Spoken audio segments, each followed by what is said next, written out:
tarde, pessoal. É com muita alegria que a gente recebe essas pessoas incríveis aqui, o professor Luiz Ferrara, o professor Jonas Oliveira, o professor Rafael Batista, o professor Robson Caldas, toda a comunidade discente que está aqui com a gente essa tarde, para darmos início ao nosso primeiro colóquio, Beatriz Nascimento, de Educação Antirracista. Esse colóquio, ele foi inicialmente pensado como uma ação integradora do curso de ensino médio em administração, ensino médio integrado em administração, um dos cursos que está sediado, né, na nossa instituição, no campus São Sebastião do Instituto Federal de Brasília, e tem como objetivo responder às leis que parametrizam o nosso trabalho em sala de aula, focalizando a cultura, a história, os saberes, né, afro-brasileiros e africanos. Igualmente, tem como objetivo promover uma reflexão a partir da academia para a comunidade, porque, como eu disse, ele começou como uma ação integradora e acabou tomando um corpo de ação de extensão.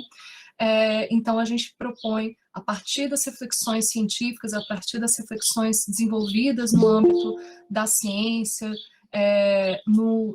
nesse lugar do qual a gente tanto fala, tanto produz, tanto pensa, para que outras pessoas possam ter acesso também a essas informações, aos saberes que estão sendo construídos sobre o marco antirracista. É fundamental que, neste momento em que a gente começa a avançar, e aí tem vários retrocessos, e a gente faz essa tração, né, de luta pela igualdade, nós tenhamos uma reflexão séria sobre qual o papel da educação na luta antirracista. Eu falo isso e esqueci de fazer a minha autoidentificação, minha audiodescrição. Eu sou uma mulher não negra, sou descendente indígena de árabe, tenho cabelo liso, bem pretinho, os olhos mais puxados, nariz grande, enfim. Estou usando hoje uma roupa verde com um lenço na cabeça rosa, tipo uma faixinha de cabelo, né? E atrás de mim, eu estou no escritório da minha casa, e atrás de mim tem uma estante com vários livros. Por que eu disse que eu sou uma mulher não negra? Porque a gente também tem que pensar qual é o papel das pessoas não negras, das pessoas brancas, da branquitude, na luta antirracista, né? Então, eu me sinto muito honrada e peço licença para poder abrir esse colóquio que trata de um tema tão delicado, tão central para o desenvolvimento da democracia no nosso país. Falar brevemente sobre Beatriz Nascimento, é uma das grandes historiadoras que o nosso país pôde produzir. Lamentavelmente, ela foi assassinada em 1995 num crime de feminicídio, mas a despeito de ter tido a sua vida encerrada de forma tão violenta e tão precoce, ela nos deixou um legado muito forte, com vários conceitos constituídos a partir de um pensamento de aquilombamento, ou seja, ela propõe que os conhecimentos acadêmicos sejam pensados com um enraizamento devido nos lugares de existência e de resistência. Dessa maneira, eu peço licença novamente para saudar e reverenciar a todas e todos os pensadores e pensadoras afro-brasileiros que, com certeza, fazem com que a gente consiga ver coisas com muito mais precisão e consiga transcender as fronteiras da violência racial na figura da Beatriz Nascimento. Passo a palavra para o professor Robson Caldas, que é o nosso maravilhoso diretor-geral, para que ele faça a saudação inicial.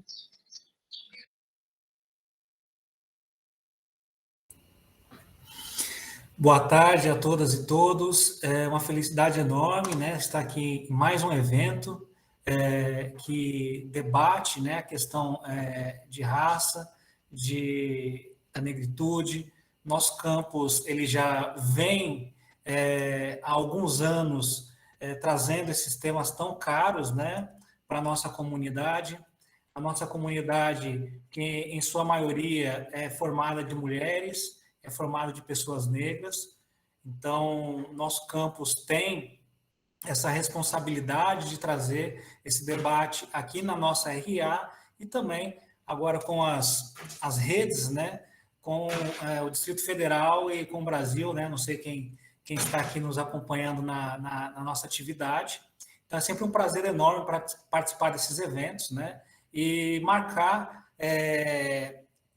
dentro do mês aí da consciência negra, né, atividades tão importantes para o nosso crescimento enquanto sociedade. Então, eu vou fazer aqui minha audiodescrição.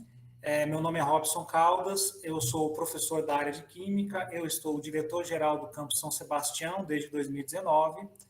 Eu tenho como características físicas uma cabeça em formato arredondado, eu estou com um óculos preto, eu tenho pele branca, cabelos encaracolados, um pouco grisalhos, né?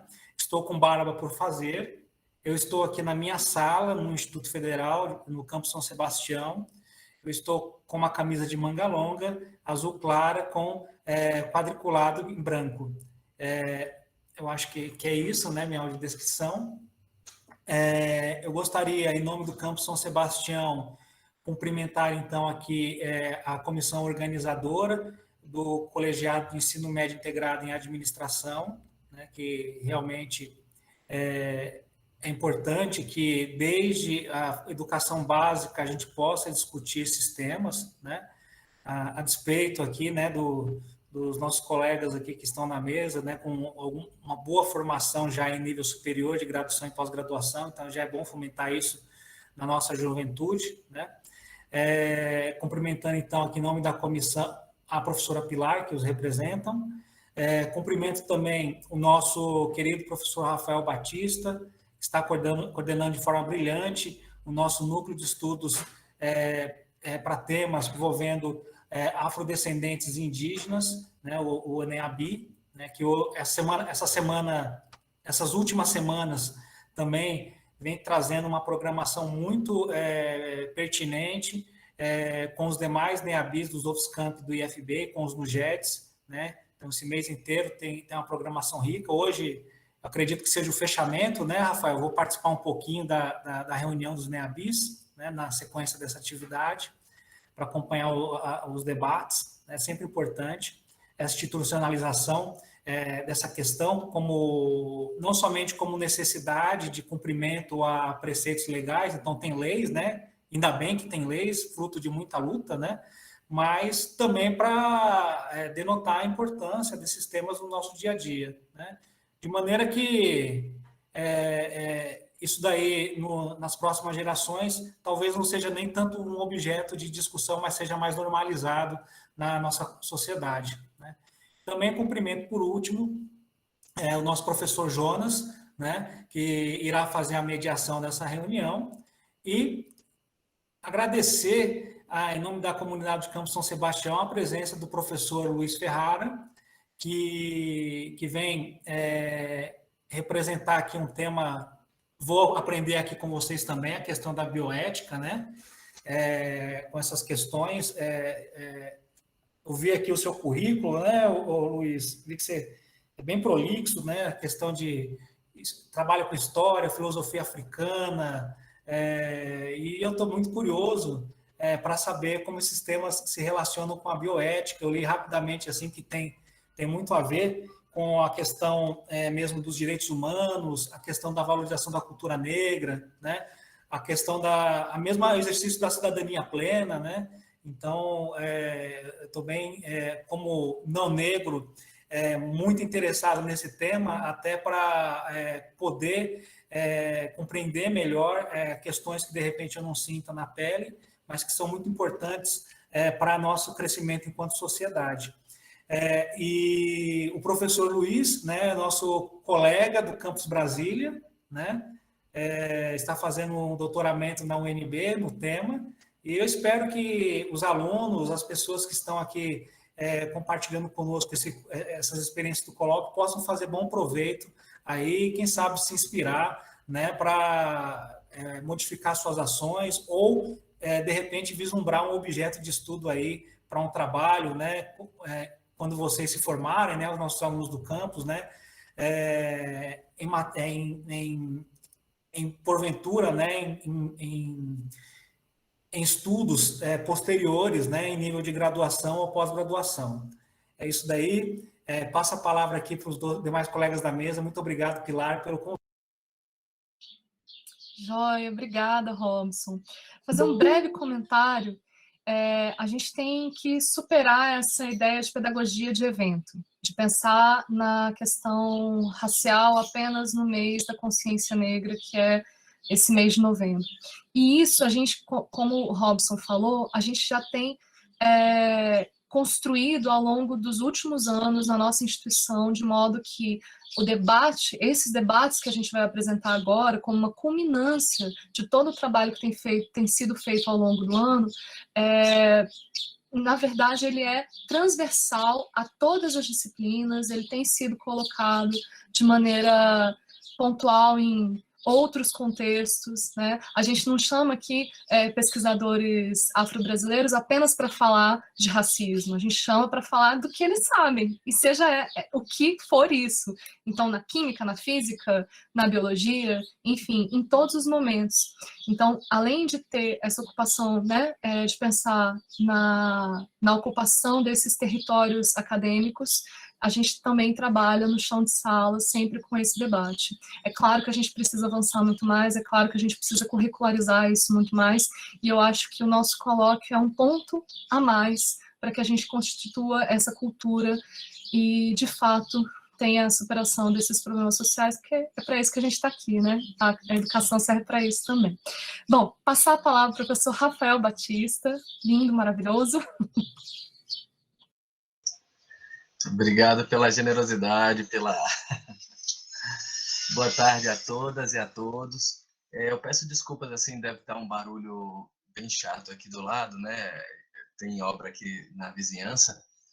Eu sou o Rafael Batista, sou um homem negro, careca, com barba grisalha. Estou usando uma camiseta preta e cinza, uso óculos e atrás de mim há uma estante de livros também. Em primeiro lugar, eu quero saudar os meus colegas, meus companheiros de jornada aqui presentes, né, professora Pilar e toda a comissão organizadora do primeiro colóquio Beatriz Nascimento de Educação Antirracista, professor Robson, nosso diretor-geral, professores Jonas e professor Luiz Ferrara. É uma imensa alegria estar aqui participando desse momento com vocês.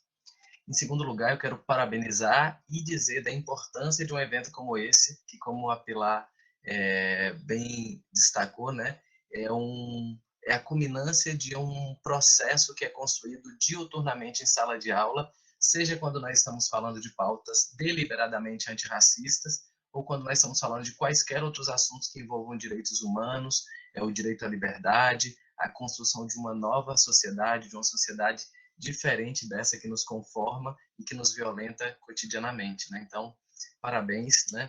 Isso é muito importante, sobretudo também aqui no nosso campus, né? Como também frisado pelo Robson, um campus de maioria formado pela maioria de mulheres e mulheres negras e periféricas, né? Que experimentam todos os dias também, né? A violência dessa lógica que estrutura o nosso país.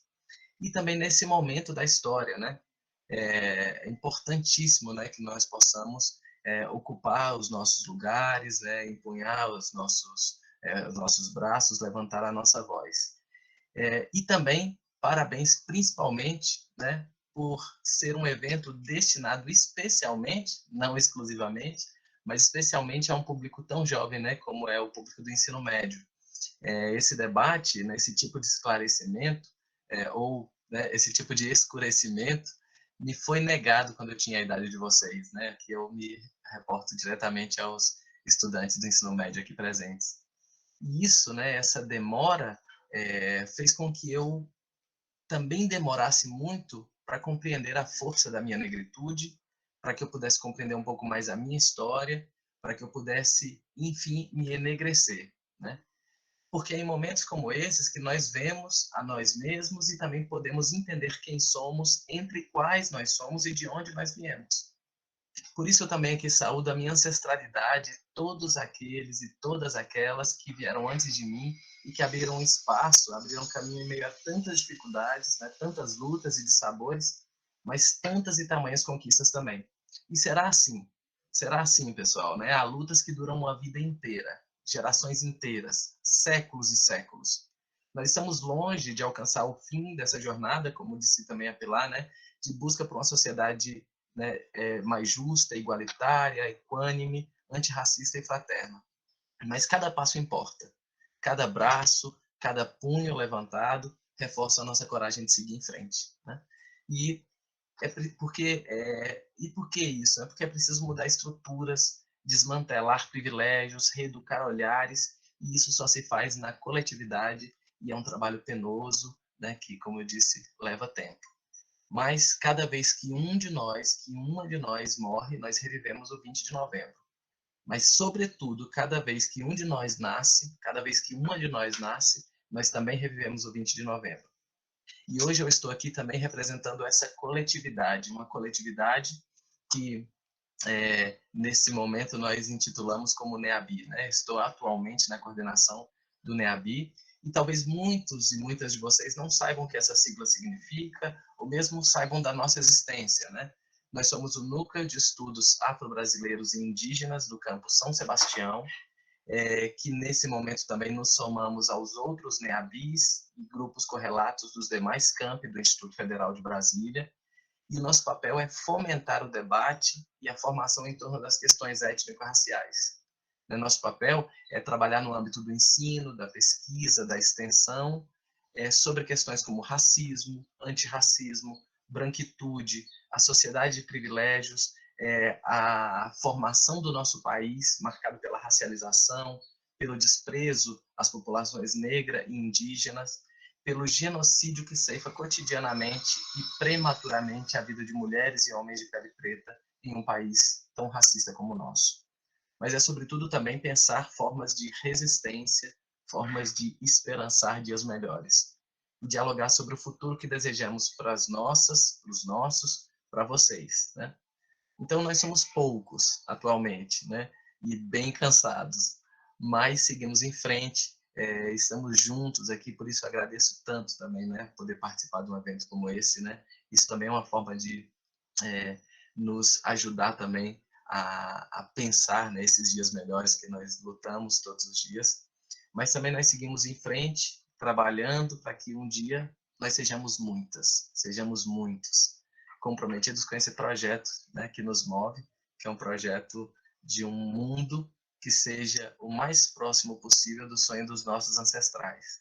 Por isso eu desejo uma excelente semana de trabalho para todo mundo, agradeço muitíssimo a oportunidade de estar aqui. Muito obrigado, Pilar, muito obrigado, pessoal, e estamos juntos aí nessa. Delícia, né? Poder discutir esses temas tão profundos de uma forma tão leve, tão acolhedora, tão generosa. Muito obrigado, professor Rafael.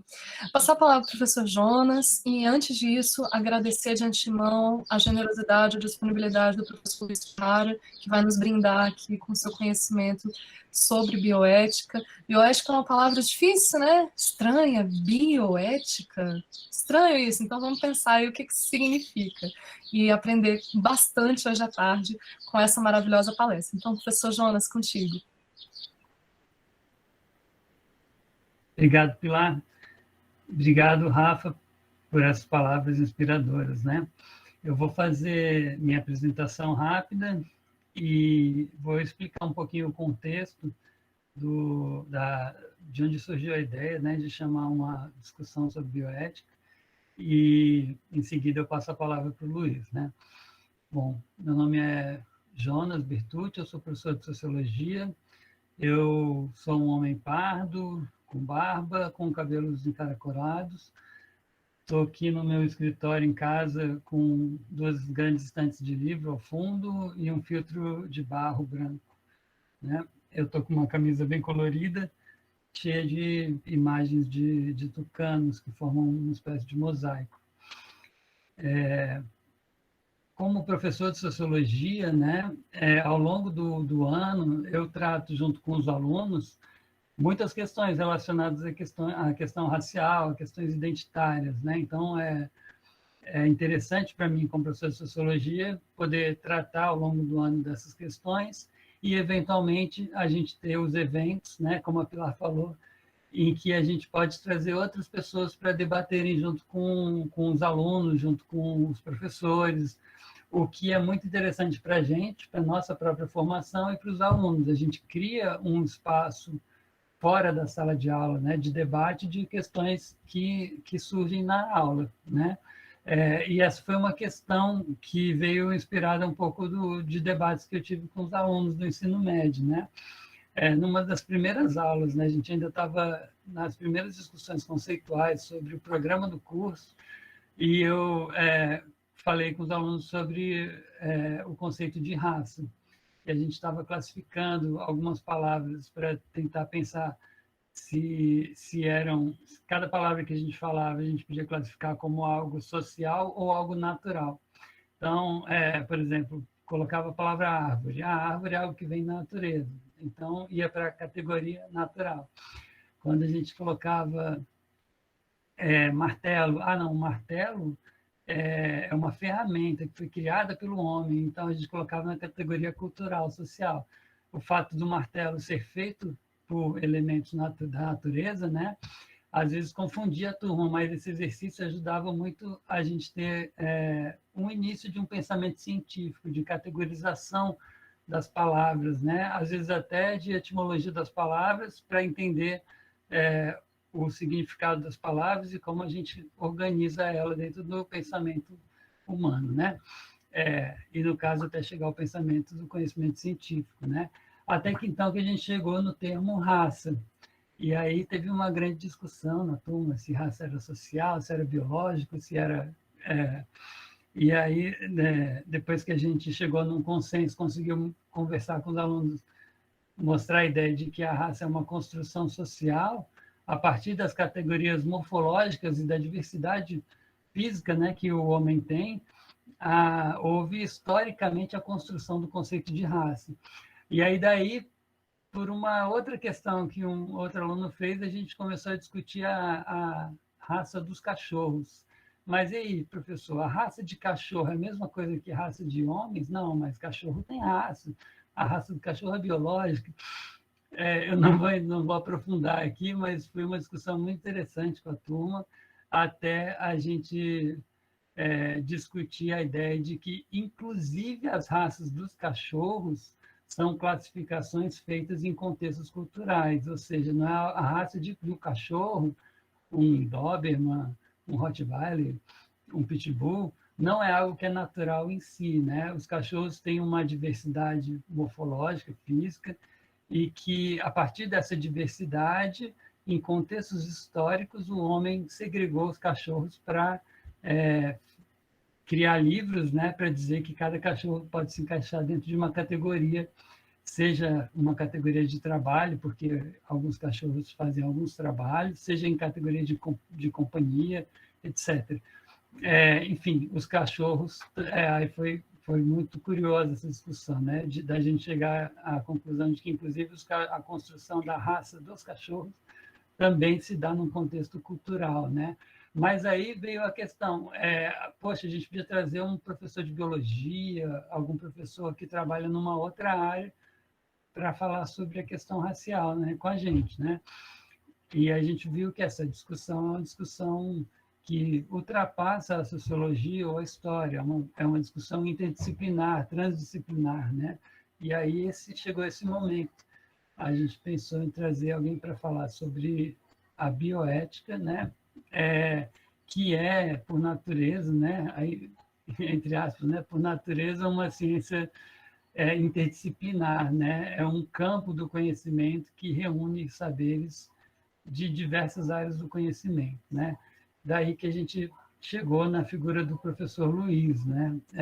E hoje o Luiz vai apresentar para a gente um pouquinho da discussão sobre o que é bioética e como que a gente pode pensar algumas questões raciais, sendo ele, né, especialista em história e cultura afro-brasileira. O Luiz é doutorando, como o Robson já falou, né, doutorando em bioética do programa de pós-graduação em bioética da UNB. Ele é nosso companheiro do IFB, professor de História do IFB Brasília, é especialista em História e Cultura Afro-Brasileira e Africana pela Universidade Federal de Goiás, especialista em Relações Étnico-Raciais, Gênero e Diferenças no Contexto de Ensino da História e Cultura Brasileira pela Universidade Federal do Mato Grosso do Sul, graduado em licenciatura em História, licenciatura em Filosofia e pesquisador em temas como filosofia africana, filosofia afro-brasileira, pensadores negros, pós-colonialismo, decolonialidade e filosofia da história. Uma das discussões que a gente teve na turma era também nesse sentido, né? Qual a importância de ler autores negros, né? Será que eu devo escolher um livro só pensando se o livro é bom ou ruim, ou em que medida o autor dos livros, a cor dos autores, né? E a posição social dos autores é importante, algo importante para se pensar no momento da gente definir as leituras que faremos, né? Enfim, Luiz, queria agradecer imensamente. Passo a palavra agora para você, para a gente continuar a discussão. Teremos aqui cerca de 30, 40 minutos para a apresentação do Luiz. Em seguida, a gente vai ter um tempo também para debate, para discussões. Aí lembro os alunos que queiram fazer questões, se quiserem já ir colocando no chat aqui do lado, eu vou anotando. E se quiserem participar depois com áudio, fiquem à vontade, a gente faz a lista e vai conversando com o Luiz. Obrigado, então, e vamos nessa. Luiz, podemos começar. Gente, então, boa tarde. Boa tarde aos colegas, professores, professoras, aos alunos da nossa instituição, do nosso CFB. Fico muito feliz, ao mesmo tempo, né, com toda a introdução, um pouco envergonhado, né? Vamos conversar e saber o que é bioética, né? Ou o que é mais fácil dizer o que não é a bioética. E eu fico muito feliz, porque estou há pouco tempo no IFE e a gente está vivendo um momento pandêmico, um momento de distanciamento, e foram poucas vezes os momentos que eu tive contato com outros colegas, né, do Instituto. Então, fiquei muito feliz de estar podendo conversar com os colegas, estar podendo saber os trabalhos que os colegas estão desenvolvendo. Assim, tenho poucos contatos com os alunos, né, porque estamos num momento de trabalho à distância, síncrono e síncrono, e também com os colegas. Mais recentemente tive também numa mesa com alguns professores do IFE do Campus Brasília, que foi sensacional a participação dos alunos e a necessidade de trazer, não só em novembro, né, como bem colocado pela professora Maria, mas durante o ano inteiro, uma formação que leve à compreensão dentro do campo da ciência a contribuição dos pensadores africanos, afro-brasileiros e da diáspora. Então, a grande pergunta, problema, seria qual local do continente africano dentro da produção do conhecimento? E o que a história, ao longo do seu percurso, ao longo da sua construção da produção científica, renegou e excluiu praticamente. Eu venho de uma formação interdisciplinar, durante toda a minha trajetória acadêmica, mas muito ligado e querendo associar as experiências entre filosofia africana e teoria da história. E essa pesquisa que eu venho desenvolvendo está ligado paralelamente à minha experiência pessoal com os terreiros de tambor de mina do Maranhão. E aí eu lembro aqui, abro parênteses e faço a minha autodescrição. Peço perdão que eu não fiz inicialmente.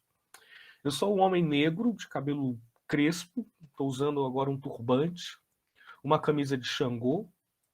Atrás de mim tem o meu local de trabalho, uma mesa bastante bagunçada, alguns livros ali atrás. Sou de uma ancestralidade afro-indígena no Maranhão, sou filho de tupinambás, de parte de mãe, né, que são os indígenas que ainda resistem no território urbano, e família negra de parte de pai. Então eu trago esse problema também como um atravessamento de uma ancestralidade afro-indígena. Fiz a formação em História e Filosofia, logo em seguida encaminhei toda a minha pesquisa para a filosofia, e na filosofia, e junto à militância do movimento negro, eu encontro a discussão de bioética, né? O que é a bioética? E aí eu fico muito maravilhado, como sendo o primeiro colóquio que carrega e que traz o nome de uma das principais pensadoras negras do Brasil, que é justamente a Beatriz Nascimento. E aí, para o campo da história, a Beatriz Nascimento ela é uma filósofa, uma reflexão, uma filósofa da história do negro no Brasil. E todo o seu trabalho, toda a sua produção caminha para uma discussão que também está presente dentro da bioética, que é a questão do humano, da humanidade e da desumanização de determinados grupos que foram desumanizados a partir de uma lógica do racismo científico e de teorias positivistas, e que acompanham uma lógica do colonialismo e, por sua vez, também das interfaces do capitalismo. Então, para hoje, para a nossa conversa, muito mais interessado aqui em aprender com vocês e para um bate-papo, uma troca, talvez a palavra bioética seja uma palavra ainda muito nova, tanto para os nossos alunos, né? Mas é uma área do conhecimento que está em constante ampliação, em constante construção, e que, quando a gente se aprofunda dentro da bioética, a gente percebe que a bioética ela está dentro da nossa vida cotidiana. Então, a bioética é uma das propostas que se coloca como uma das éticas práticas, né? Assim, a ética da libertação, a ética prática de Peter Singh, e a bioética também se torna a partir, surge ali na década de 70, década de 80, quando ela se concretiza enquanto uma ciência acadêmica, a partir dos conflitos morais que estão atrelados dentro da área de saúde. Então, o primeiro livro que surge como esse novo conceito, que é atrelar a vida biológica à ética, e aí tem um caráter de fundamentação filosófica dentro da bioética, surge com o livro do Van Potter, né? A Ponte para o Futuro, né? Os fundamentos de bioética, a ponte para o futuro, que vai pensar aí acerca das normas éticas de comportamentos dentro da saúde, na relação entre os conflitos morais entre médicos e pacientes, acerca da autonomia, da não maleficência, da beneficência e o princípio da justiça. E aí o conceito de bioética hoje é um conceito também que ele se amplia e se ampliou ao momento que passa o aprofundamento das pesquisas. No Brasil, na América Latina, a gente tem aí destaque para as bioéticas contracoloniais, né, com bases nas teorias da decolonialidade, principalmente aqui no Brasil com a bioética de intervenção, a bioética narrativa, que são bioéticas que buscam, então, pensar a partir dos conflitos morais não apenas numa lógica norte-sul, mas pensar o sul a partir do próprio sul e com suas construções epistemológicas de conhecimento. E a bioética também ela surge dentro de um momento histórico dos conflitos com as experiências com seres humanos. E aí, vamos aí por um campo bastante interessante, né? Quais são as medidas éticas que a ciência ocupa? E quem é considerado humano e como o projeto de humano atravessa toda a modernidade e subalternizou determinados outros grupos a partir aqui da introdução do professor Jonas, que é justamente o problema da raça. Como é que o problema da raça se constrói na modernidade e inaugura a ideia de um racismo moderno e como esse racismo moderno vai estar impregnado dentro da construção da ciência. E aí a bioética se coloca dentro dessa ampliação de pensar aqui, pelo menos aqui na América Latina, no Brasil, de pensar o conceito, então, de vulnerabilidade. E aí, em 2002, surge, então, a primeira declaração de bioética de direitos humanos, junto à ONU, para traçar, já havia uma declaração de direitos humanos, mas surge, então, uma declaração de direitos humanos e bioética, para traçar outros elementos que visam compreender as questões acerca do humano e da humanidade. E aí, para hoje, trouxe aqui um pouco do diálogo de como a bioética ela é, por sua vez, a construção também de um outro modo de vida que está presente dentro das comunidades tradicionais, principalmente dos quilombos, dos terreiros e das comunidades indígenas, e como esse elemento e essas experiências, tanto quilombolas e indígenas, nos apresentam outros conceitos fundamentais acerca do que é o humano e do que é as relações que a bioética se propõe a estudar, que é as relações entre vida e morte, entre saúde e doença. Eu vou apresentar aqui uma guia, uma janela, aqui. Acho que quando eu apresento, né, eu acho que eu não apareço, não é isso?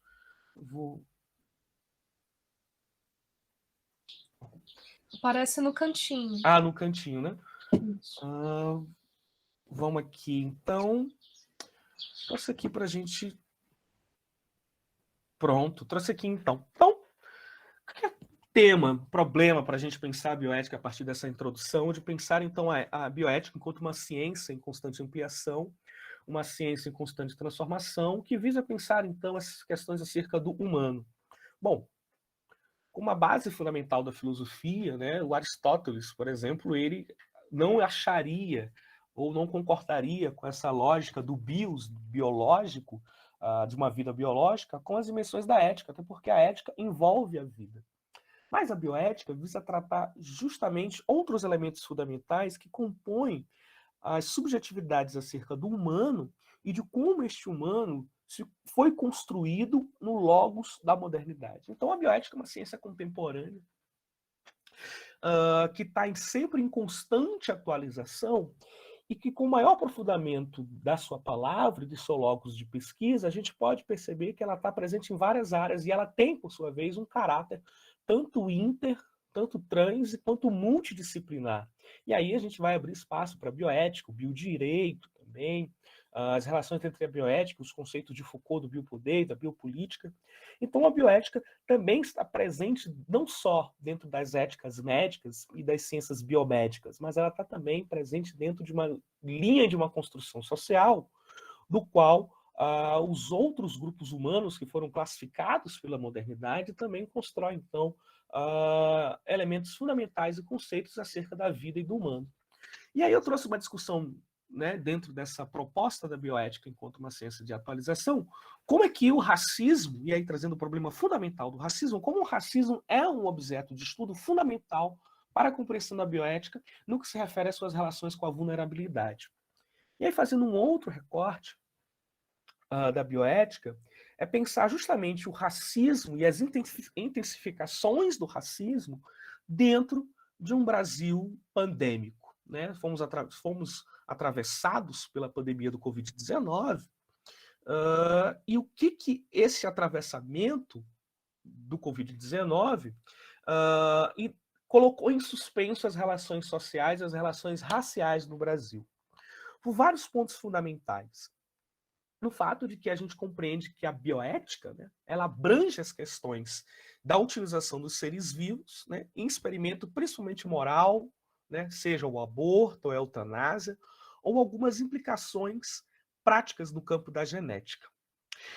E o Covid-19, que vai ter aí um tripé tanto social quanto médico e econômico, ela acentuou os níveis de vulnerabilidade de determinadas populações. E aqui eu vou fazer um recorte à população negra de um modo muito específico, dentro de uma estratificação social, de como a vulnerabilidade ela está presente dentro de um logos do qual visa, então, classificar e identificar que todos os humanos, e aí com a Declaração de Direitos Humanos, devem ter sua dignidade respeitada.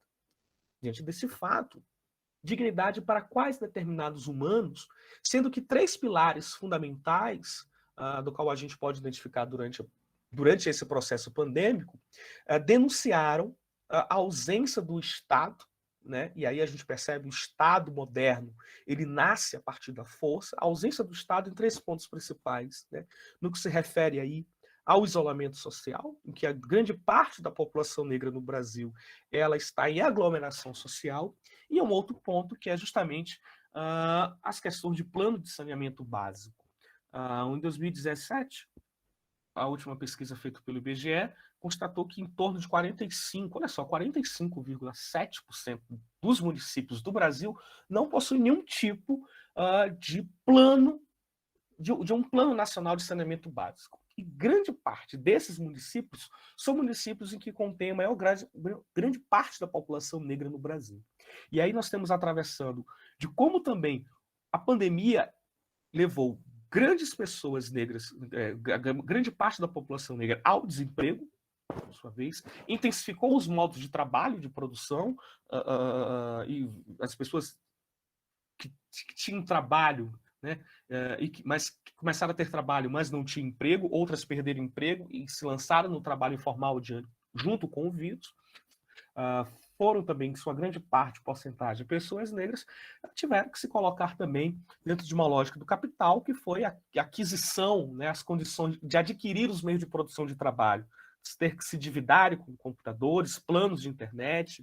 Então, foi justamente 3 pilares que se ordenaram dentro de um caos, do qual a população negra, por sua vez, esteve esteve com maior contágio em relação ao vírus? Obviamente, né, o vírus ele é um fator biológico que não vai distinguir ali, né, a raça, mas as políticas de Estado elas proporcionam e propiciam com que uma determinada população se infecte mais do que outras, se desempregue mais do que outras, esteja mais à mercê da morte do que a vida do que outras. E nesse recorte, a população negra foi a que mais se contaminou durante esses 2 anos de pandemia. E o que a bioética tem a ver com isso? A bioética, justamente no seu caráter social e no seu caráter de uma ciência trans, inter, multidisciplinar, que dialoga com os problemas e os conflitos morais da sociedade, ela visa, então, pensar como é que a gente pode contribuir para a redução da vulnerabilidade. Tendo em vista que, dentro de um Brasil normal, né, em muitas aspas, né, ou um Brasil pré-pandemia, antes da pandemia, né, a população negra já estava em alto nível de vulnerabilidade. O fato é que a ausência das políticas públicas para a população negra, a ausência das políticas públicas para a saúde da população negra intensifica a vulnerabilidade desse determinado grupo. Então, na busca de poder congregar as experiências dos movimentos sociais negros, que já é um marco histórico fundamental, e o nome do colóquio traz Beatriz Nascimento, ela está dentro dos principais nomes da militância do movimento negro no Brasil, junto com a Lélia Gonzalez, e o Abdias Nascimento, Guerreiro Ramos e Eduardo Oliveira, a questão e a pauta da saúde da população negra já era uma pauta desde a década de 70, da década de 60, 70 e 80, com programas específicos que visassem as relações de saúde. Então a gente fala de saúde para a bioética, né? Não só no seu experimento científico médico, mas também na saúde enquanto um componente social do bem-estar e de uma vida digna. E aí temos aí mais outro diálogo com a bioética, né? A dignidade humana em relação a um compromisso ético-social com a vida desses grupos no Brasil da população negra. Então já era uma pauta efervescente, e aí vai se destacar no Brasil uma das principais bioeticistas, que foi a professora Fátima de Oliveira, que diante da construção da bioética, como ela nasce a bioética no seu conceito norte-europeu, né, dentro das ciências biomédicas, segundo a Fátima de Oliveira, ela pensava que a bioética precisa e necessita ter uma epistemologia que seja tripartidária, no que se refere às suas relações de gênero, de classe e de raça, e principalmente uma bioética que esteja voltada para a compreensão do social e das compreensões que visem reparar a falha e o trauma histórico, né, pensar no trauma histórico, que foi a desumanização da população negra ao longo da construção da história do Brasil e da modernidade. Então, se a bioética está falando dentro de um campo humano, de dignidade, do acesso à saúde, do acesso ao saneamento básico, esse acesso é atravessado pela racialidade. E aí, os índices e os números ao nosso redor estão aí para identificar que, de fato, mais uma vez, a população negra vem sofrendo historicamente com o seu local de acesso à saúde. E aí a gente fala de saúde numa dimensão muito mais ampla, né? Muito mais ampla. E aí o Sistema Único de Saúde, né, bem mais recente, dentro das políticas, junto com a Renafro também, a rede de medicina e de saúde da população negra, junto com a Renafro, junto com toda a outra militância dentro do campo da saúde, conseguiu, junto ao SUS, a promoção de um programa de igualdade de política nacional da saúde da população negra. E aí a vulnerabilidade, ela se torna, então, um papel e uma luta e uma discussão e uma pauta dentro das políticas públicas de Estado que visa, então, compreender o reflexo social do qual essa pirâmide social se torna cada vez mais escancarada aos nossos olhos. E dentro da declaração, né, dentro da Declaração de Bioética e Direitos Humanos, a vulnerabilidade está presente dentro do artigo 8, que visa justamente a ampliação e no avanço do conhecimento científico, da prática médica, no que se refere aos grupos, aos indivíduos e aqueles que devem ser protegidos. E aí, para além, e é com isso, com a vulnerabilidade, né? Com o conceito de vulnerabilidade, é que vai surgir, então, a bioética de intervenção, como falado anteriormente. Surge a bioética de proteção e a bioética narrativa, que são as formas epistemológicas de se pensar uma bioética na América Latina e no Brasil, que vise necessariamente compreender, primeiro, as necessidades desses grupos vulneráveis e construir estratégias que visem proteger a humanidade desses grupos. E aí a gente vai atravessar também as questões sobre a saúde pública, sobre a segurança pública, sobre o saneamento básico, que são fundamentais no que se refere aos direitos do acesso dessa população. De tal modo que aí a gente compreende que a bioética ela é uma característica extremamente particular do estado vulnerável, do estado de estar vulnerável.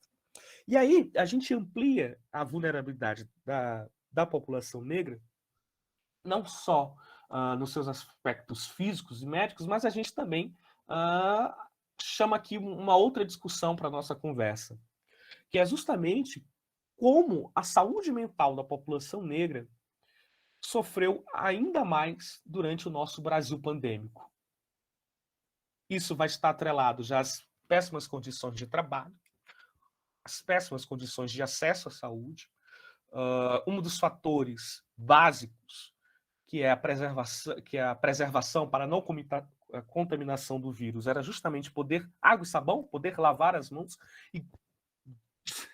e grande parte da população no Brasil negra que vive em condições de vulnerabilidade não tem tratamento de água encanada. Outro elemento que se intensificou e que apresenta um Brasil extremamente operacionado por políticas racistas é justamente o fato de que o auxílio emergencial precisava-se, então, de um CPF, grande parte, e aí mostrou também que uma parcela da população negra não tinha um CPF e também não tinham o aparelho eletrônico do celular para baixar o aplicativo ou acesso à internet. Então, a vulnerabilidade ela se concentra dentro de um processo que também vai ser interessante aqui para a gente apresentar como as políticas de Estado elas colaboram para políticas de morte, políticas de exclusão. Que aí a gente pode aqui, então, dialogar também e apresentar como o conceito de necropolítica ele vai dialogar profundamente com a bioética quando o Estado se mantém ausente da sua responsabilidade moral e se propõe a universalizar algumas moralidades, né? Principalmente no que se refere ao seu discurso. O vírus ele não tem cor, não tem raça. Ora, todos... Mas espera aí, por que alguns vão ser mais contaminados do que outros? Porque determinados grupos sociais terão melhores condições de trabalho durante um estado de exceção, que pode-se dizer que é o estado pandêmico, do que outros grupos. E aí, mais uma vez, a bioética, ela sai da sua lógica, ela sai da sua ponte biomédica para pensar e solucionar e trazer, né, desse fato, reflexões e soluções para os conflitos morais sociais. De aqui trago, né, o conceito, né, um conceito mais aprofundado da vulnerabilidade, né, que tem aí pensar a responsabilidade dos seres humanos consigo na relação com o meio ambiente, pois esses grupos, né, como isso pode causar sofrimento ao outro. Então a bioética, também a bioética, né, ela está, como a própria palavra, né, a ética, né, a ética visa então se concentrar em códigos, sejam eles deontológicos ou teleológicos, do benefício de uma vida humana, de um bem-estar.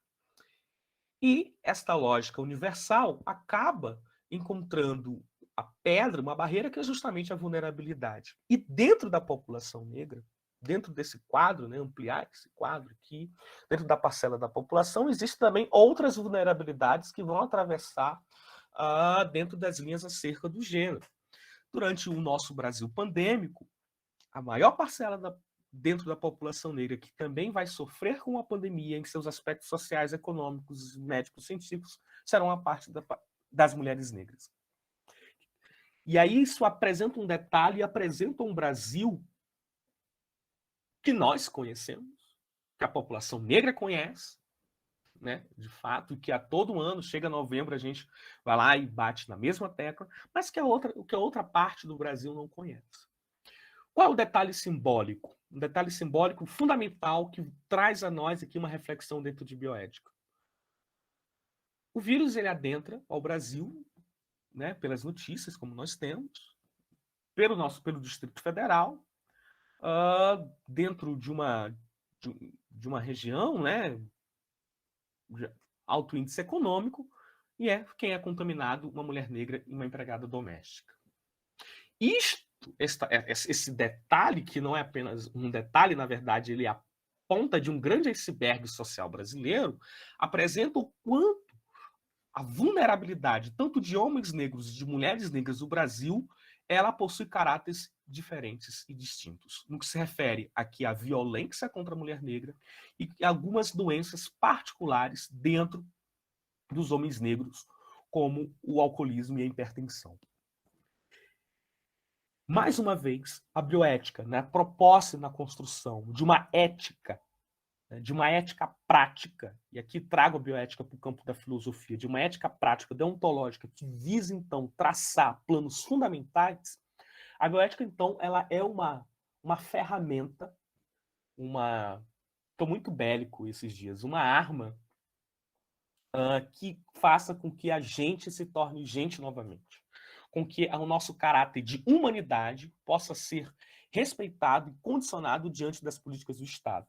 Historicamente, o racismo moderno, ele construiu um processo de desumanização do ser negro, o transformando tanto numa mercadoria, quanto num objeto, e quanto num sujeito, e os estados modernos que passaram pela experiência do sistema do modus operandi escravista continua desumanizando a população negra.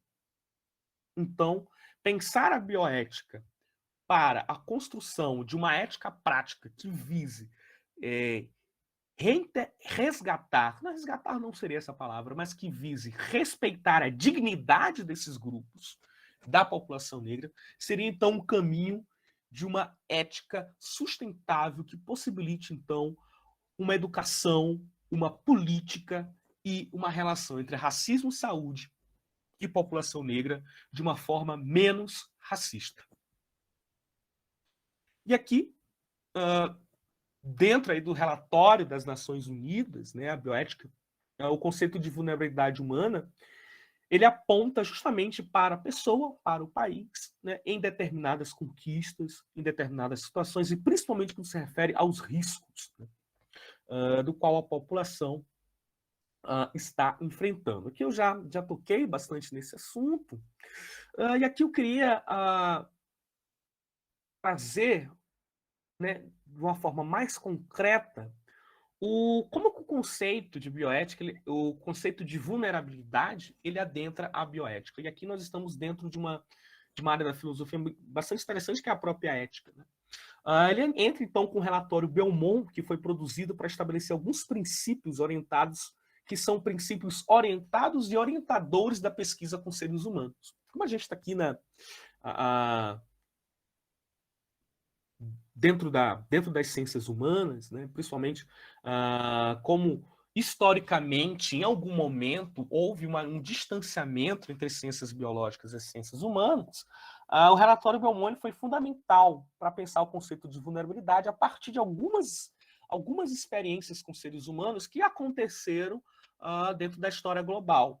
Aqui a gente pode, né, trazer como exemplo que foi o nazismo e os casos de Tugenstein, nos Estados Unidos, em que, na década de 1997, mais ou menos, na década de 90, houve uma pesquisa com homens negros, né, que estavam em estados de vulnerabilidade acerca da sífilis, e foi aplicado a sífilis nesses homens. 30 homens participaram para fazer a pesquisa, não sabiam que estavam sendo contaminados com a sífilis, e 28 deles morreram. E aí, diante dessas atrocidades acerca do humano, e aí a gente pode pensar também qual dignidade para quais humanos. A partir da atrocidade com esses determinados humanos foi, então, que o conceito de vulnerabilidade, a intensificação do conceito de bioética, se torna fundamentalmente um destaque no que se refere à concepção e o respeito à integridade humana e o respeito também às compreensões das subjetividades desses humanos. E aqui eu trago também, para a gente pensar, alguns dados, né, não são dados mais recentes, já são dados antes, né, desse Brasil pandêmico, que é justamente quais são as doenças que são mais presentes dentro da comunidade negra, dentro da população negra no Brasil. E aí a gente pensa a relação de doença não apenas como seu caráter biológico, mas também como seu caráter social. E aqui a gente tem como destaque, né, entre os índices aqui, a gente tem aqui a diabetes. Isso também se refere a um processo de como a população negra também está em vulnerabilidade em relação à sua insegurança alimentar e alterações na menstruação dentro do grupo das mulheres negras. E aí, em terceiro ponto, nós teremos aí a hipertensão arterial. Esses são algumas... É um espelho, na verdade. A gente lê esse gráfico como um espelho do qual a modernidade continua se reatualizando e operacionando com a diferença a partir também de uma lógica da exclusão e do qual esses determinados grupos, do qual o grupo da população negra continua ainda em estágios, aí não seria nem estado, mas continua em estágios de vulnerabilidade, porque isso aqui começa a associar a um problema na crise da saúde pública, a um problema na crise das relações de trabalho e de emprego. E isso vai afetar diretamente também a saúde mental da população negra. E aqui trago também um outro gráfico também, algumas principais doenças e óbitos por doenças infecciosas que foi feito antes dos anos 2000, 99, como a tuberculose afeta principalmente aqui a homens negros, né? E o HIV e a AIDS também afeta aqui, principalmente dentro da população negra. O fato é que, após esses dados, após a compreensão, o SUS, e isso o SUS não, porque o SUS, o Estado, assim, pensou de uma hora para outra para fazer isso, muito pelo contrário, isso foi aí intencionado e construído uma das pautas fundamentais do movimento negro, que foi a construção de um plano internacional de saúde da população negra, né? Uma política dentro do SUS. E aqui, com esse plano nacional, a gente vai, então, abrir um outro espaço que eu quero trazer da fala de hoje. Como é que a gente pode trazer para o campo da bioética, como é que o racismo está impregnado, instaurado dentro da saúde, a partir do momento que a gente tem, ainda dentro de uma formação médica, que mulheres negras no nosso país, isso são dados recentes, durante o parto, recebem um parto cesariano, recebem muito menos anestesia do que mulheres brancas. O racismo, mais uma vez, se apresenta na sua pior forma possível.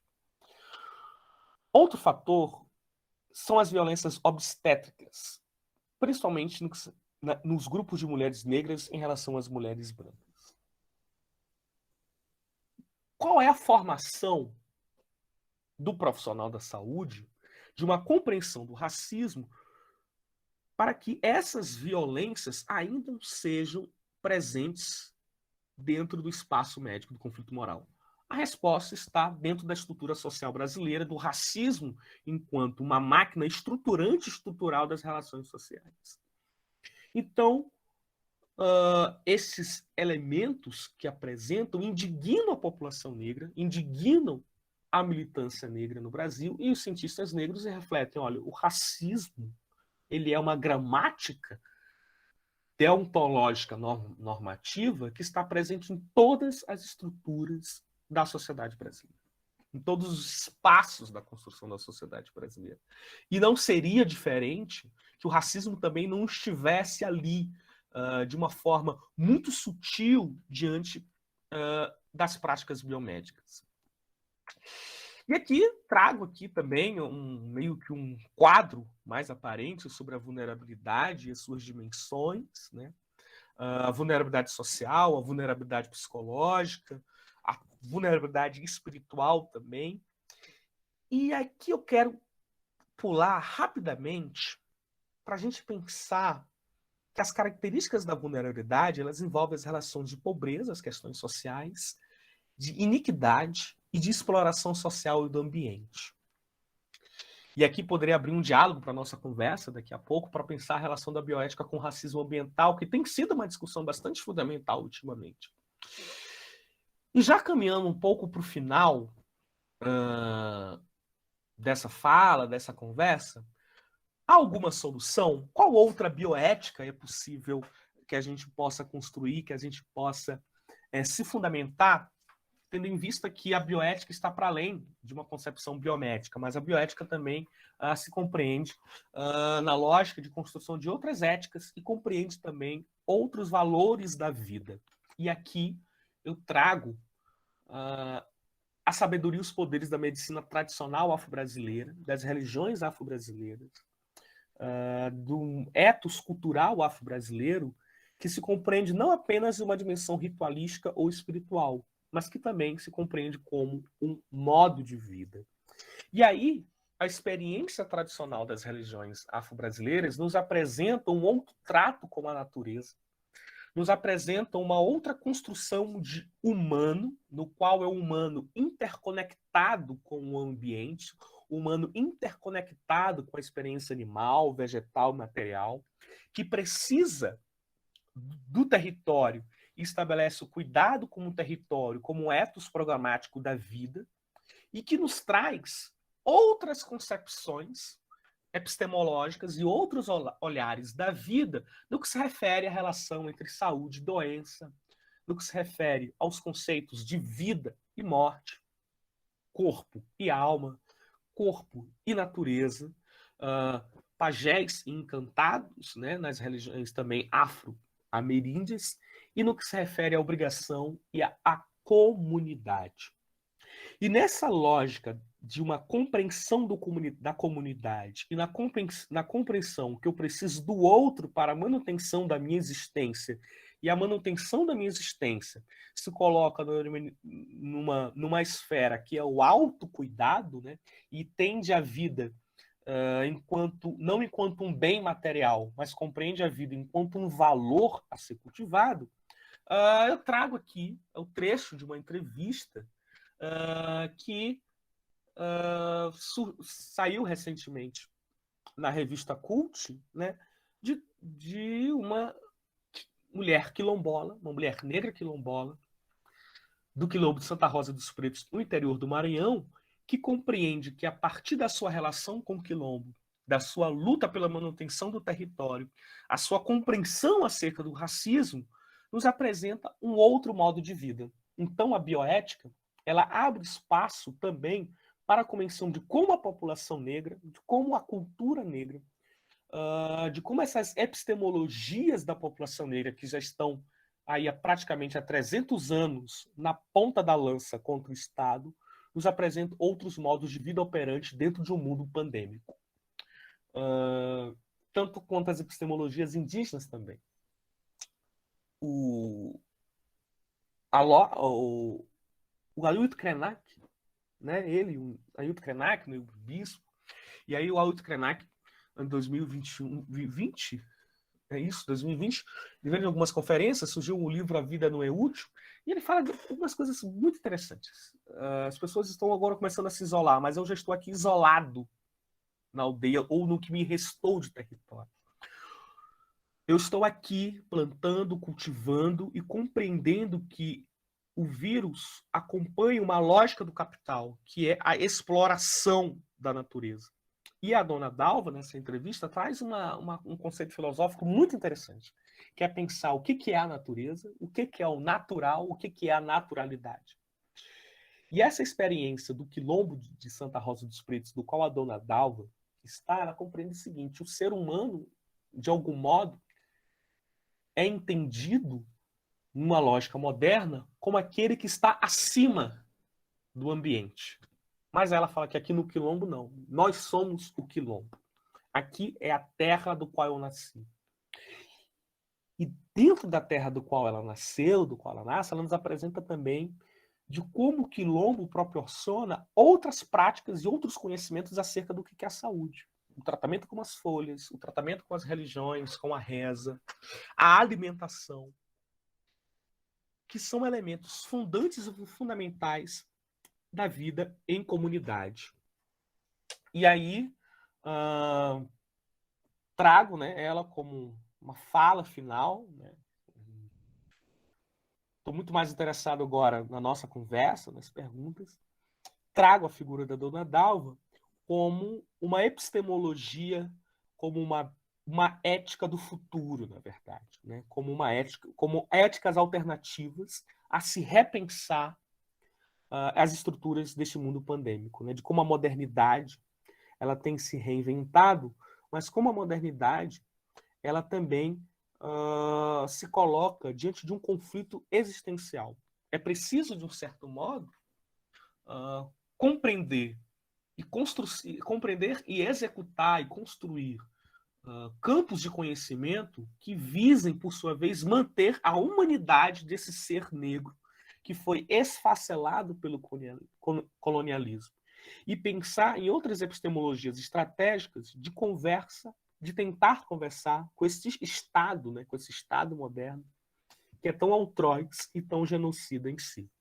E aqui eu encerro esse nosso bate-papo. E aí, fico mais querendo saber o que os nossos alunos estão pensando sobre o que é uma ética da vida, ou se eles têm contato com os saberes tradicionais, e como que este Brasil pandêmico tem nos tocado e tem nos atingido. E eu agradeço. Para a apresentação. Pronto. Muito obrigado, Luiz. Obrigado. Interessantíssimo. Muitos temas aqui, muitas ideias vieram aqui na minha cabeça. Vou fazer alguns comentários rápidos. Antes, eu vou só ler 2 comentários aqui dos alunos, mas aí agora quem quiser ir comentando no chat, ou depois da minha fala quiser pedir a fala, é só levantar a mãozinha que a gente vai chamando, né?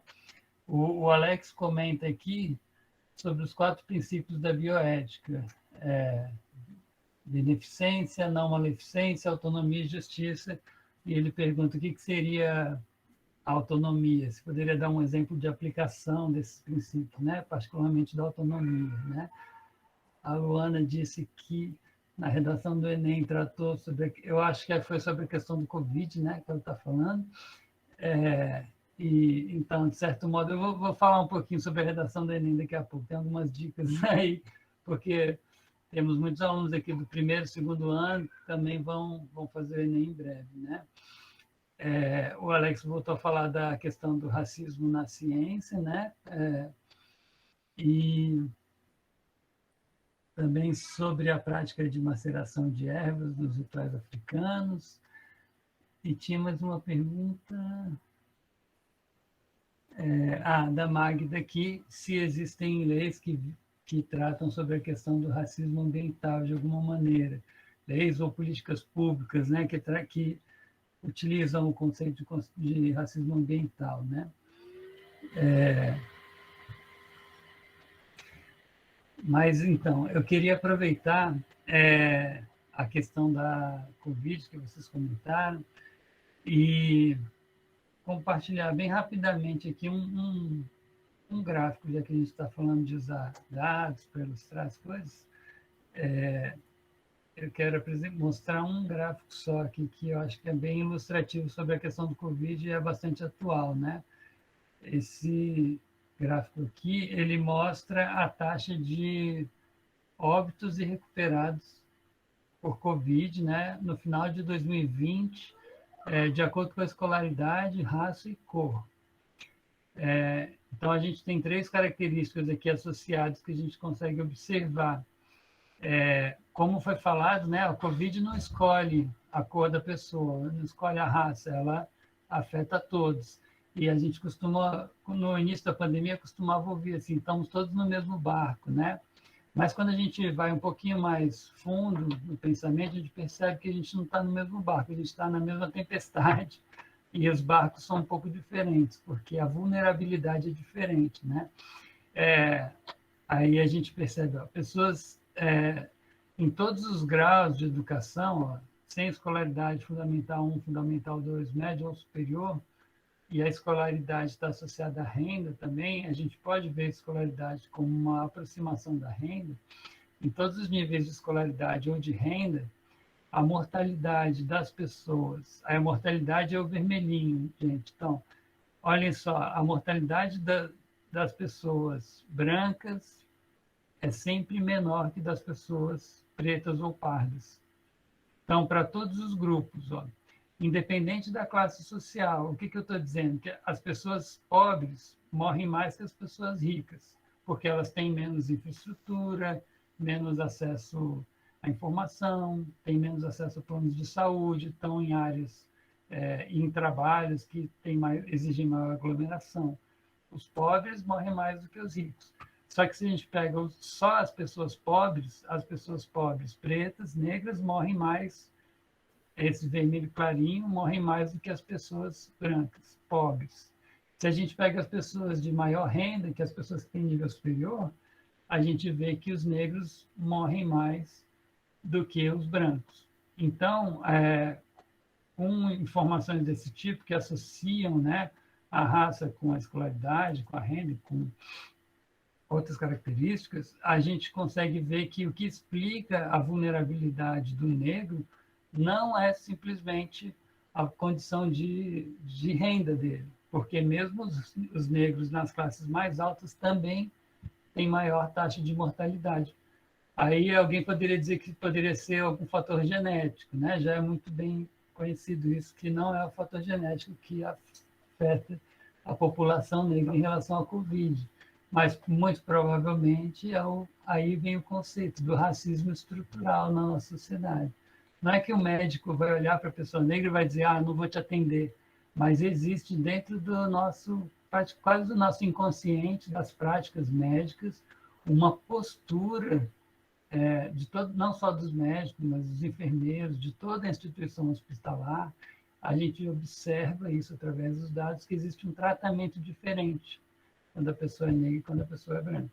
O exemplo do tratamento das mulheres negras grávidas é muito esclarecedor e revoltante, né? Mas a gente consegue observar isso através dos dados. Quando o negro entra para um tratamento, não importa se ele é pobre ou rico, ele vai sofrer uma discriminação que o branco não sofre.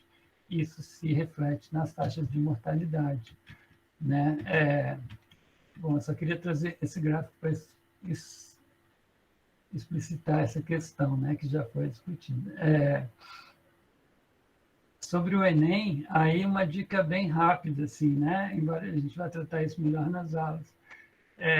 Toda a redação do Enem traz um tema social amplo, né? Um tema social, um problema social. Então, você sempre pode pensar a sua redação em 3 partes. Primeiro, pense o que é esse problema, qual é esse problema, qual é esse conceito que está sendo discutido, né? Se for a questão racial, o que é raça, qual é o conceito de raça? Se for a questão da inclusão, da questão da exclusão do cinema, das pessoas que têm acesso ao cinema e à arte. Você pergunta o que é o cinema. Depois tem a segunda parte. Você diz como funciona, quais as consequências, qual o problema em volta dessa questão. Aí você pode trazer dados, pode discutir as consequências da segregação, por exemplo. E no final, o que fazer, qual que é a proposta de intervenção. Sempre no final das redações vai ser pedido que você faça uma proposta de intervenção. Voltando para a questão racial, se no Brasil a gente teve durante décadas uma política de embranquecimento da população que valorizava a vinda de estrangeiros brancos para trabalhar, brancos que tinham ter acesso à terra, acesso à oportunidade de trabalho, e a gente teve durante séculos, um processo de exclusão das populações negras, isso significa que, se a gente quiser reverter isso, não basta simplesmente a gente ter consciência de que o racismo é ruim. A superação do racismo não é uma ação individual de cada pessoa. Não é simplesmente, cada um tem que fazer a sua parte, né? A gente tem que ter políticas públicas, ações coletivas, né? Investimentos para poder mudar a situação da desigualdade racial. Luiz, acho que eu posso te passar a palavra para voltar a comentar e a gente vai continuando aí. Pilar, se você quiser fazer um comentário em seguida também, fica à vontade. Tudo bem, acho que a gente pode pensar aqui algumas questões. Eu queria muito que depois você mandasse o quadro, Jonas. Esse quadro, acho que os números, eles falam completamente e espelham um retrato social brasileiro. Eu estou olhando aqui o chat, e aí eu vi aqui a pergunta do Alex. É isso? Cadê? Acho que está aqui a pergunta do Alex. Ah, tá.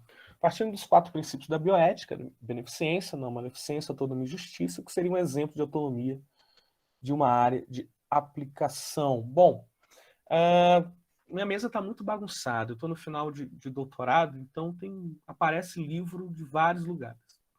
E aqui tem um livrinho que é, na verdade, um manual de uma das principais bioeticistas brasileiras, que é a professora Débora Diniz. Também aqui para vocês. Que ela vai trazer esse livro sobre o que é bioética, né, e como é que é o traço histórico da bioética aqui do Brasil. Então, quando a bioética começa a se concretizar enquanto uma ciência acadêmica, mas muito ligado ainda aos conflitos morais biomédicos, que vai ser o livro de inauguração do conceito de bioética uma ponte para o futuro, de Van Potter, ele vai estabelecer esses 4 princípios. Mais tarde, esses princípios serão criticados, serão repensados. Numa segunda edição do livro, ele vai excluir o conceito de beneficência. Mas o que vem ser a autonomia? A autonomia, no sentido que o Van Potter coloca, ela é justamente um autogoverno, uma autodeterminação do indivíduo em tomar condições e decisões acerca da sua vida, da saúde. De um exemplo prático, se eu estou aqui com uma gripe, eu tenho a autonomia de tomar ou não esse determinado remédio, ou de efeitos, ou de situações bem mais complexas, como a questão da eutanásia. A gente sabe que a eutanásia no Brasil não é permitida, em grandes partes dos países da Europa não é permitido, mas na Suécia é permitido, que é justamente a autonomia para que haja, nesse caso, menor sofrimento do indivíduo, né? O menor sofrimento do paciente em relação à sua tomada de decisão, no que se confere a sua relação de saúde para a manutenção da vida, ou no caso da eutanásia, de uma escolha da morte para o menor sofrimento. Então aqui seria então como é que a autonomia ela se coloca dentro da bioética do Van Potter. E aqui eu acho que tem mais uma outra pergunta, acho que uma outra maceração de ervas ritual africano ou urbana. Na verdade, todas as religiões afro-brasileiras aí colocam as religiões no modo bem plural, porque o candomblé ele tem as suas diferenças com Umbanda, assim como o tambor de Mina, como a Jurema. Todas elas partem de um ponto de partida em comum, né? Que é a compreensão da folha como um produto de energia substancial, como uma força, como uma compreensão, uma relação da natureza. Então, todas elas, de algum modo, vão ter expressões, vão ter as manifestações e a maceração das folhas, né? Inclusive, tem um livro, não sei se eu estou me lembrando agora, a Mãe Beata, que vai falar um pouco sobre essa relação do candomblé com as folhas, que é fundamental. E é isso aqui, a Magda Lúcio, se existem leis que visam a questão do racismo ambiental. No Brasil, não ainda, porque o conceito de racismo ambiental ele chega nos anos 2000, mas ele já estava lá em 1987 nos Estados Unidos, com o professor Dr. Benjamin, que é um conceito, né, de pensar que temos um racismo social, mas nós temos aqui também um racismo ambiental, do qual o Estado ele te coloca com menos políticas públicas ou com mais políticas públicas a uma determinada região, do qual essa região se concentra o maior número de população negra, né, de pessoas negras. E eu acho que aqui foram essas duas, né, perguntas, não sei se tem mais alguma.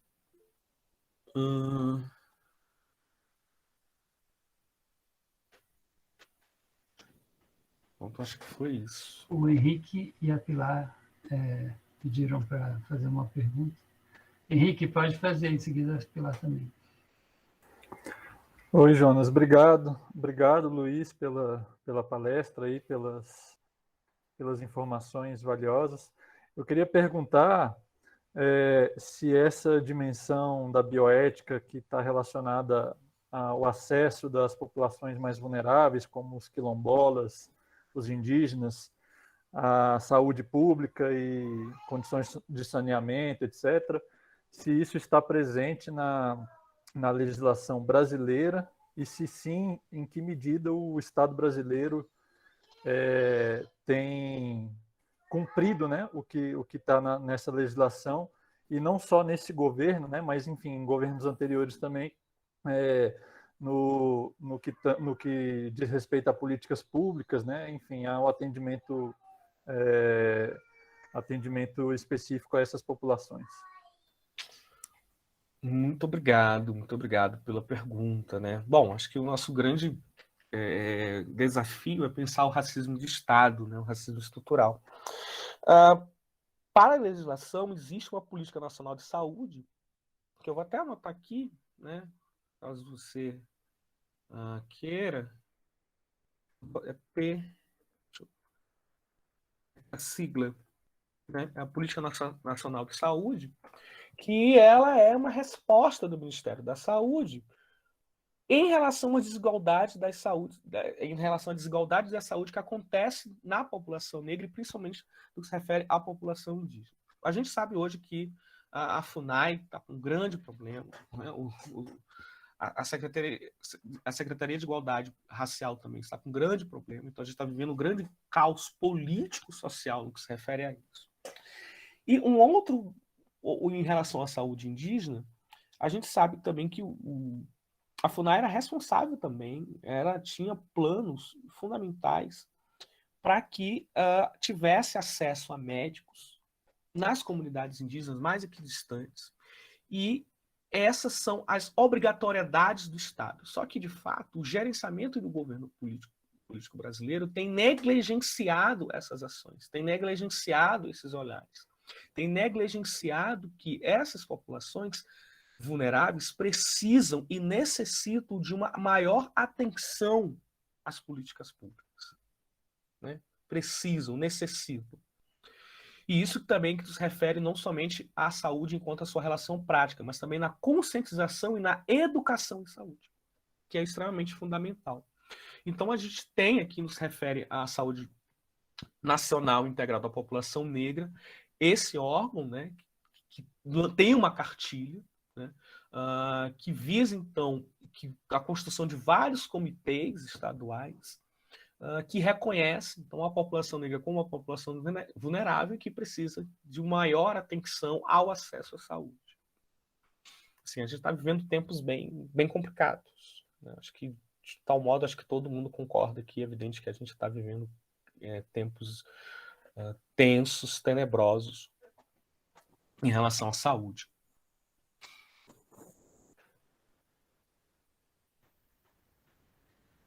Pilar, quer falar? Opa! De antemão, queria agradecer, foi muito rica toda a sua fala, e fazer só um breve apontamento da importância da gente debater esses temas, que são temas... O que a gente está falando aqui é tecnologia de ponta, gente. Sabe aquele negócio, quando a gente pensa assim, tecnologia de ponta, aí você pensa no acelerador de partículas, né? Numa coisa assim, extraterrestre quase, né? E o que a gente está acolhendo na nossa instituição são conhecimentos de ponta das áreas de filosofia, de bioética, de sociologia, de linguística e por aí vai. Essencialmente, hoje a gente focalizou mais a questão das humanidades atravessando, né, a questão das ciências biológicas, né, das ciências da saúde, melhor dizendo. Ainda assim, é importante a gente frisar que isso é tecnologia de ponta. E aí, quando o professor Luiz traz para a gente conceitos como os que ele trouxe, né, pensando o que é a vulnerabilidade, pegando lá do latim vulnus, né, e explicando para a gente todo esse caminho, que esse conceito chegou, para a gente conseguir, a partir disso, produzir conhecimento, e a partir desse conhecimento, promover uma mudança, né? Então, a gente está lidando com tecnologia de ponta, e eu acho que é um privilégio enorme, né, Rafa, a gente possibilitar isso, não só para os nossos estudantes de ensino médio que estão aqui, mas também os licenciandos e licenciandas, porque eu não tive esse debate na minha graduação. Eu só fui ter esse debate no meu mestrado e no meu doutorado, né? Eu fui co-orientada, né, pelo professor Anderson Flor do Nascimento na minha pesquisa. Então, eu também dialoguei muito com a bioética na minha pesquisa sobre marchas de mulheres no Brasil, a construção discursiva da resistência. Então, vejam como isso é potente, né? E aí, pontuando uma coisa muito interessante que você falou quando você traz a questão da vivência nas comunidades tradicionais, a gente vê como esse saber que você está produzindo é um saber enraizado. E é muito interessante quando a gente pensa que os europeus tiveram que se desdobrar para inventar um conceito de bioética. Então, assim, já é tipo assim, a sociedade já estava colocada, o caos estava estabelecido, todo mundo desumanizado, porque não havia respeito nem à dignidade dos seres humanos, e aí vem a ciência dizendo, olha, precisamos de um conceito para restaurar essa dignidade, que é a bioética. Já os saberes tradicionais, não existe a possibilidade de existência sem o respeito ao outro, à outra. E aí, quando você fala, por exemplo, das precariedades, eu gostaria de ressaltar que muito das comunidades tradicionais são os lugares que garantem a segurança alimentar da população. Então, quando a gente pensa numa comunidade terreiro, quando a gente pensa numa comunidade tambor, quando a gente pensa numa comunidade indígena, é a comunidade que garante a segurança alimentar. Então, quando a gente vai pensando em tudo que está acontecendo no Brasil e no mundo, né, mas focalizando o Brasil, focalizando o Distrito Federal, focalizando São Sebastião, né, que é o nosso lugar de existência, de produção, de trabalho, quando a gente pensa em tudo isso, e aí a gente fica, nossa, qual será a solução? Parece que a solução está longe, né? Parece que ninguém nunca conseguiu pensar numa solução para que todo mundo viva de uma forma equilibrada, em harmonia, tenha, né, seu direito à alegria, ao riso, à conversa, ao beijo, ao abraço, porque é disso que se trata a humanidade, né? E, na verdade, essas respostas já estão lá na base, já estão lá na nossa origem, já estão lá no chão de onde a gente sai como brotinhos, né? Então, eu queria parabenizar muito a sua fala, porque eu acho que você conseguiu trazer um equilíbrio muito bonito entre o que você está pesquisando, e eu sei como é difícil essa reta final de doutorado, as ideias estão pululando, e ao mesmo tempo esse lastro, esse enraizamento. E dizer, gente, que essa forma de pensar é também teorizada pela ciência. Quando a gente fala de um pensamento situado, de um pensamento aquilombado, de um pensamento enraizado, isso é uma outra forma de produzir ciência, né? E que talvez seja o que nos garanta termos uma sobrevida, termos uma possibilidade de existir para além dos limites que não... E aí, gente, eu não estou falando de direita e esquerda, não, porque a esquerda tradicional marxista não viu os limites da natureza, não conseguiu observar que o desenvolvimento, essa questão do desenvolvimento, né, industrial, enfim, ia nos levar ao esgotamento. E já as comunidades tradicionais, os pensamentos tradicionais ou filosofias tradicionais, filosofias africanas, filosofias indígenas, nos dizem isso. O professor Luiz Ferrara falou do Ailton Krenak, a gente pode citar também o Davi Kopenawa, né, que traz no seu livro a possibilidade de uma existência diferente, né? Então, suscitar aí várias reflexões e agradecer imensamente a sua vinda, a sua generosidade de ter aceitado o nosso convite, e eu acho que a gente abriu da melhor forma possível esse colóquio, reverenciando aí toda a ancestralidade na figura da Beatriz Nascimento. Passar a palavra de novo aí para o Jonas.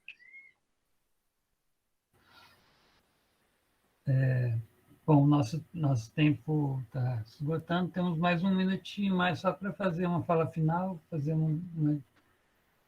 um fechamento, Luiz. E aí eu quero fazer um comentário também sobre uma ideia do Krenak, mas vou deixar o Luiz fechar. Bom, eu agradeço imensamente estar aqui podendo dialogar, principalmente com os nossos alunos do Instituto, conhecer os colegas aqui, dizer que estou à total disposição, para a gente que possa vir várias outras edições do Colóquio Beatriz Nascimento. Eu acho que seria fundamental assim, de trazer a Beatriz para o campo da ciência mesmo, da ciência e tecnologia. Eu acho que isso é fundamental. Ela está pensando a partir da experiência do Atlântico, do Quilombo, de Ori. O objeto, né? Se pode se dizer assim, objeto, mas ela pensa a partir da compreensão de Ori, para poder pensar o Brasil e que cada espaço, o rap, o hip hop, a Ceilândia, São Sebastião são quilombos, e o quilombo é uma produção de conhecimento. E aí eu concordo plenamente com a professora Maria Del Pilar. A palavra bioética é apenas uma palavra bonita para dizer uma prática que já é existente dentro das comunidades, né? Já é viva, é uma bioética viva. E para quebrar um pouco o gelo das mesas nesse momento de novembro, que eu sempre quebro assim, o gelo para ter um ambiente mais de descontração, eu queria saber se eu fiquei bem na câmera, se eu fiquei bonito na câmera, se está tranquilo, né? Eu sempre faço para quebrar esse gelo aqui acadêmico que a gente constrói, que a gente faz, né? E é isso, eu agradeço imensamente, né, poder estar aqui com vocês e poder dizer que a bioética é uma área que ela está aberta para o debate, para o conflito. Assim. Um debate por conflito, eu acho que a gente precisa também questionar um outro ponto fundamental, que é o seguinte: será que há uma necessidade da gente pegar a epistemologia da Beatriz, a epistemologia do Ailton Krenak, do Copenau, do Negro Bispo, de Dona Dalva, e encaixá-las dentro de uma teoria da decolonialidade?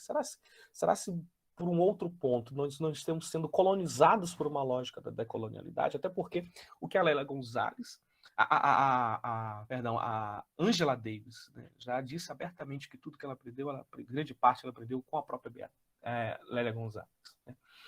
Então, acho que aqui fica aí uma conclusão provocativa, né, de pensar nas nossas epistemologias da mata, epistemologias do quilombo, das bioéticas da vida dos terreiros, da vida da aldeia, da mata, da flora.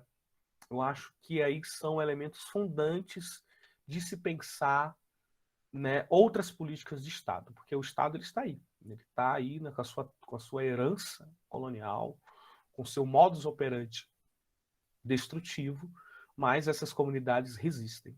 Alguma coisa a gente tem que aprender, alguma coisa a gente tem que ouvir. Né? Acho que o livro do Copenau é muito interessante porque ele consegue ouvir o chapari, consegue ouvir o xamã, ouvir os outros seres, né?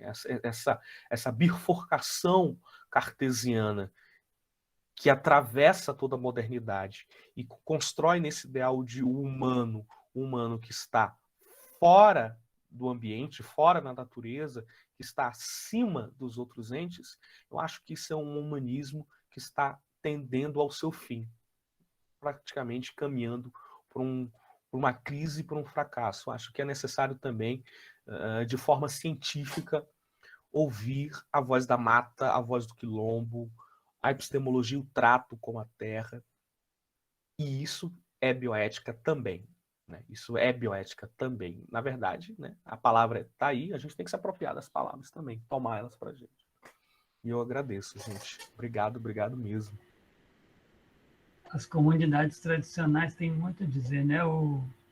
Naquele livro Ideias para Pensar o Fim do Mundo, né? O Krenak fala que os indígenas já passaram pelo genocídio, já passaram pelo fim do mundo deles em certa maneira, estão resistindo, mas passaram por experiências traumáticas, né? E que esse aprendizado que eles tiveram, essa experiência, ela com certeza tem muito a ensinar para a gente, né? Ter um outro olhar das coisas, né? Uma prática que eu gosto de comentar sobre isso é quando ele diz que os indígenas, depois que sonham durante a noite, eles discutem, eles sentam, né? Discutem num pequeno grupo, né? Os sonhos que eles tiveram, compartilham esses sonhos, não como uma forma de pensar um futuro utópico, uma esperança possível, mas como forma de pensar a realidade, né? E eu acho muito interessante essa prática de pensar, olhar para dentro, o que a gente fez um pouco na pandemia, se isolar, olhar para dentro, e depois trocar essa experiência com um grupo a partir da reflexão sobre o que esse sonho pode estar trazendo para pensar o seu dia, o que você vai fazer durante o seu dia a partir, começando a fazer esse exercício a partir da discussão do sonho, né? Acho bonita a ideia, acho que é uma forma de ver o sonho não como algo impossível, mas como uma forma de caminhar, né? De olhar um horizonte, ter um rumo para seguir. Então é isso, gente. Queria agradecer demais a presença de todo mundo, convidar todos a continuarem assistindo às outras atividades no Congresso, lembrar os alunos para se inscreverem, para pegarem os certificados e responderem às listas de presença. Vem falar nisso, Pilar, tem uma lista de presença específica aqui, ou eles vão, os alunos, pronto, está aqui o link para quem, algumas pessoas saíram, depois é só avisar a turma para assinarem a lista. Então, boa semana para todos, boas atividades aí, bom congresso.